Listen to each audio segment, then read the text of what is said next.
Let's bring Denise Gitsham in while we wait. Denise is a political contributor here at News Nation and a Republican strategist. Welcome, Denise. Thoughts on what you just heard? And as I said, the impact on the man we're looking at, Donald Trump, on what we just heard. What do you think?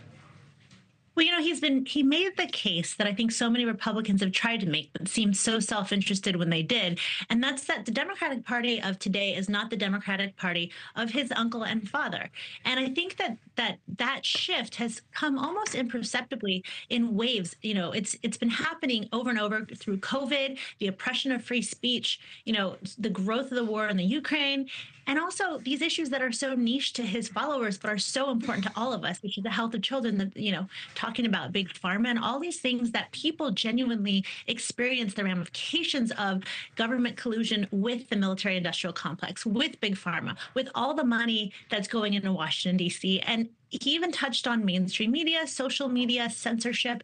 And I think these themes ring true for so many Americans who are experiencing it in different ways. I think he's really resonated with a lot of folks, which is why we saw the amount of support he got. And the way that I've seen the polling pan out and the way that the DNC has been reacting seems to reiterate this, is that most of his supporters, probably 2-to-1 margin, are going to go towards Trump over Harris.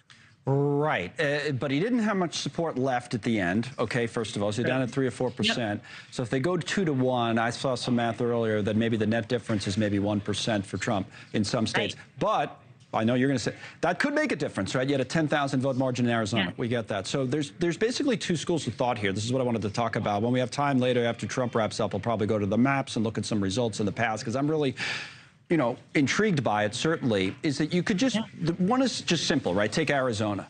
When we poll the candidates in Arizona, it's basically tied head-to-head. When Bobby Kennedy's included, Kamala Harris has like a 1.5-point lead. So then you say, oh, all right, maybe that helps.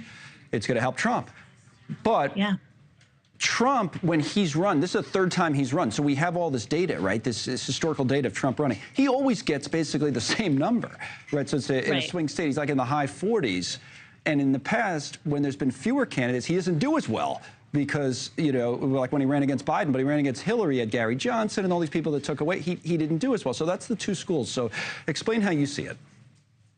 Yeah, I mean, the way that I see it is that this has always been an issue of, I feel like things have really changed since 2016, first of all, and also even 2020. I think that we've seen more of the Democratic Party's true nature in the quashing of democratic principles that are so core to what we believe in as Americans. And so I think that maybe this message that I think RFK Jr. delivered so forcefully today is in his speech, are really resonating with people in a different way. And so when you look at that 1% margin, you know, that 1% or 2% swing that could potentially make a difference in just 10, you know, I guess 7 to 10 states, right? It'll be 10,000 votes that separate the winner from the loser. I think that they're probably, if they've already chosen to go with Harris, or if they feel like they're more inclined to go with Harris, I would imagine that most of those voters have already moved. I would say that the ones that are remaining, it makes sense that based on what RFK Jr. is saying today and the forceful case he's making against Harris and the Democratic Party, it's going to move hearts and minds and potentially votes. By the way, just in a couple of states, this is how complicated this stuff is, because each state's a little bit different demographics and the way it's made up. Like North Carolina, I think, and Georgia, she actually does better one-on-one now. Like, in other words, she doesn't do as well with RFK. So it's not every state. I feel like the reason he's in Phoenix is maybe because we should be watching Arizona. That's the one. I know it's the closest one last time, and maybe that's the big state this time. How do you see Arizona playing out?